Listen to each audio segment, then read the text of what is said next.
Yung po nabanggit natin ni Ombudsman Boying na Eric Yap na umano ay meron pong ano pa rin benepisyo sa ilang pong construction companies. Kailan po In kaya fact, yon? may kaso na, in fact, meron na po kaming pinal na kaso. Ito po, hindi lang po referral, no? Pinal na kaso against Silver Wolf Corporation na allegedly may links po kay Congressman Eric Yap at sa kanyang pamilya. Na-file na po yun, Manong Ted, no? Opo. Kaso na po yun, hindi lang po yun Pero referral. hindi kasama si Eric Yap doon.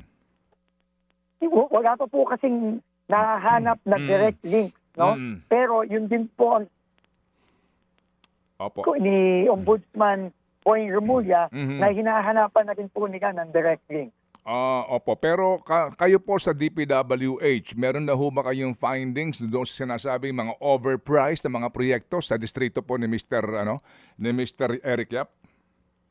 Yan po ay i-refer po namin sa mga susunod na linggo, Manong Ted. No, kasama din po yan kasama din po diyan yung mga ebidensya pong pinadala din sa amin ni Mayor Benji Magalong sa Baguio. Opo. Gaano ho kaya katagal yon itong inyong pag-aaral muna? At yan ho ba ay dadaan pa sa ICI o irerekta nyo sa ombudsman po? Mukha pong yan po ay direkta na po natin sa ombudsman. Opo. At hindi na po magtatagal yan, Manong Ted. No? Opo. At yung pong sa Batangas, ito pong mga distrito, halimbawa po, mawalang galang lang. Ito ho naman po ay aligasyon lamang dito po sa distrito po ni Opo. Congresswoman Luistro. Yung pong mga alokasyon sa mga cuts ay na ganon. Meron ba kayong ginagawang investigasyon doon? Opo, kasama po lahat. No? Kasama po yan sa mga investigasyon na ginagawa, Manong Ted. No? At sunod-sunod na rin po ito, kagaya ng sinabi namin kahapon. Sobrang dami po nito. Madami po talaga. Manong Ted, madami po talaga. So paano po ang inyong pagpaprioritize po dito? Yan po ay sabi ko nga po, simple prioritization lang po, no? Kami po ay first in, first out.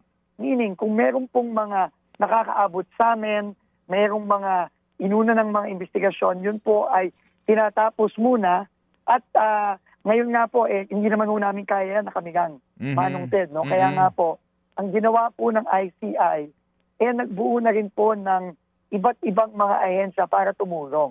Kasama na po dyan ang PNP, ang AFP, at iba't iba pong ahensya tulad ng NBI para tulungan po kami dito, no? Kasi alam mo naman, Manong Ted, meron din naman pong trabaho ang DPWH, no?